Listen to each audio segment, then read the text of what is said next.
Right before the climax of Dune Part 2, Paul Atreides approaches Zendaya, who's been pissed at him for the last little bit, as the only caveat to them dating was that he won't become a messiah. And then Zendaya, for the last part of the movie, is just sitting there, like, You deliberately disobeyed me. although she's mad, she's still got feelings for him. Because realistically, who doesn't want to date a messiah? At this point in the movie, he's fully embraced prophethood and brought everyone together for the sole purpose of making the Emperor kneel. Before the confrontation with the Emperor goes down though, Paul approaches Zendaya and confesses his love to her. I want you to know, I will love you as long as I breathe. You can see in her eyes that this touches her greatly, and mentally she starts planning their future together. She does love him to high heavens after all, so even though they did start dating with that one caveat that he doesn't become a messiah, she can overlook it and they can make it work. So imagine her surprise when Paul immediately tells the Emperor, I'll take the hand of your daughter.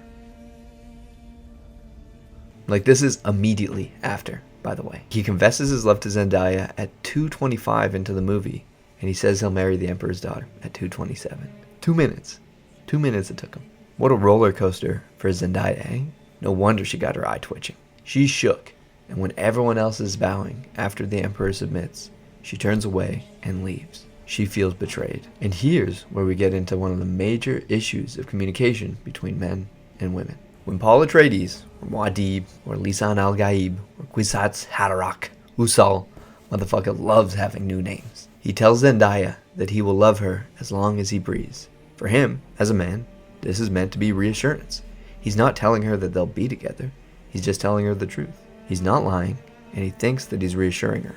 But then how confused do you think Zendaya is when he immediately tells another girl he's going to marry her? Well, to Paul, what he felt he was telling her was, I'm about to do some shit that you are really not going to like, but I need to do it because it's part of my mission. Whereas to Zendaya, he was saying, I know I did some shit that you're not liking, but I'm different now, and we're going to make it work. Same words, different assumptions. Now, if he had sat her down and told her the plan, it would have reassured her. Provided his end goal was to be with her, she wouldn't have liked it, she wouldn't have been happy that he was marrying someone else, but she would have been accepting of the situation. I've never read the Dune books, by the way, so I have no idea where this is going. For Zendaya, Paul is telling her they're going to fix everything and be together. For Paul, he's telling her the truth, that he will love her until his last breath, and that what happens in the meantime isn't going to change that. At the end of the day, though, everyone is not communicating clearly, while at the same time, they aren't clarifying what it is they're hearing and just choosing to believe whatever they want. There's another part in the movie where Paul tells Zendaya, Go across the storm, Zenia. Go south. Bring your people to safety. and then he says, And then I will do what must be done.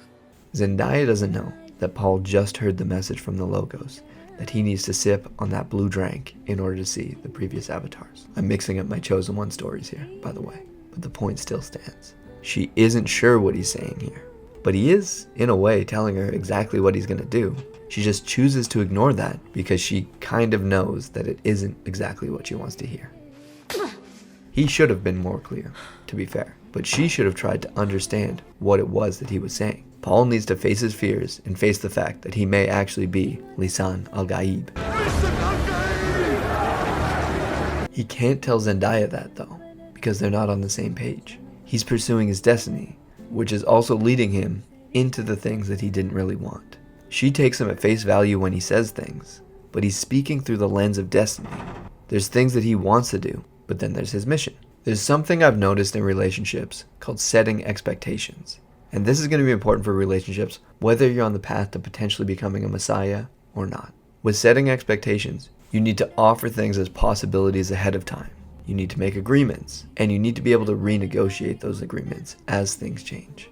As the Stoic Marcus Aurelius says, the world is nothing but change. Our life is only perception. The way to manage that change, without hurting others, would be to set expectations and let people know the landscape as it changes. Paul should have told Zendaya, there's actually a legit possibility that I am Lisan al-Gaib, and we need to be aware that destiny could take us down that path. When he's thinking about how he may have to marry the Emperor's daughter, he should have sat Zendaya down and said, this is the way things are going, and I may have to marry this woman. But you're my girl, for real, I love you, but I'll need to marry for strategic purposes. This may not make sense to you, but this is a part of the world that I come from. Now, would this have made a juicy end to the movie and had us excited for what's to come? No.